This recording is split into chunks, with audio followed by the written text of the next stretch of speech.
So no volumes in the morning. Took two trades. Both exits were bad. One was Nifty after 12:30. So the idea of the trade was I was looking for a. It was consolidating around that structure, and I was looking for a Delo break scalp trade. No trending structures in such candles. So stop loss was 275. It actually went to 275 at 12:57, and my stop loss was hit. Second trade I took was Reliance around after 1:30. This was a trending structure. So the entry was around 3011, stop loss was 3020, target was 3000 break. The exit, I'm closing in green, but the exit was really bad. I exited because of the 3 o'clock close Nifty expiry. So I was not really sure because of the premium decay in option buying. As soon as I exited around 255, my option went up 20 points. So yeah, very bad exit. My order book is this.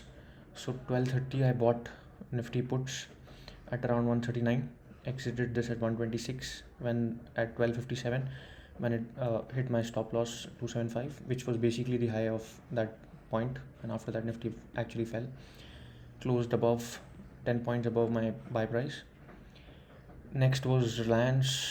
Bought this around 51.5, started exiting it slowly because I didn't really like the structures, and then kept one lot, fine, 50% of that kept around 255, which I exited around 54.76, and the high was of I think 3 o'clock.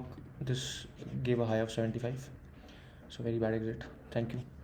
Nifty में बिल्कुल volume नहीं थे, दो trade लिए थे, दोनों बहुत ख़राब एग्जिट थे. पहला ट्रेड था, क्यों लिया था मैंने ये ट्रेड, क्योंकि मैं स्कैल्प देख रहा था इसको. मैं एक्सपेक्ट नहीं कर रहा था ट्रेंडिंग स्ट्रक्चर्स दोनों तरफ बाय और सेल, पर मैं बेरिश था और डेलो ब्रेक एक्सपेक्ट कर रहा था, फिर वापस वी वैप, पर ऐसा हुआ नहीं. मेरा स्टॉप लॉस था 275, वही एग्जिट शायद ख़राब था, मुझे थोड़ा और ऊपर रखना चाहिए था स्टॉप लॉस. प्रॉब्लम ये था कि क्योंकि स्कैल्प था और मैं ज़्यादा स्टॉप लॉस देना नहीं चाहता था, ज़्यादा रिस्क रखना नहीं चाहता था इसमें, तो वो यही कैंडल ने मेरा स्टॉप लॉस उड़ाया मैं 275 पे, और फिर वहाँ से वो गिर गया और मेरा ऑप्शन जो प्राइस मैंने लिया था उसके ऊपर 10 पॉइंट ऊपर क्लोज हो रहा है.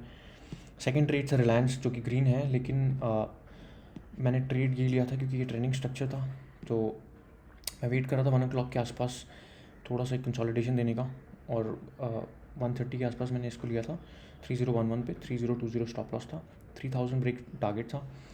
अब 3 बजे तक 255 तक मैंने ये ट्रेड रखा हुआ था, और मैं 255 पर निकल गया था क्योंकि 3 o'clock आज एक्सपायरी है निफ्टी की, तो मेरे को लगा कुछ होगा नहीं, साइडवेज हुआ तो प्रीमियम उड़ जाएगा.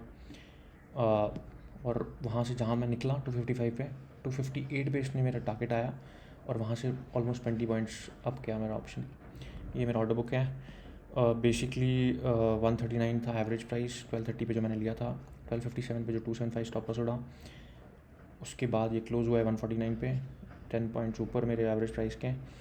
सेकंड ट्रेड था रिलायंस, जो कि मैं एग्जिट कर रहा था पार्शली. 51.5 एवरेज प्राइस था और 55 एग्जिट किया, 53.5 एग्जिट किया, 50% रखा था मैंने. 255 पे जब मैंने एग्जिट किया, इसका हाई था 75. Thank you.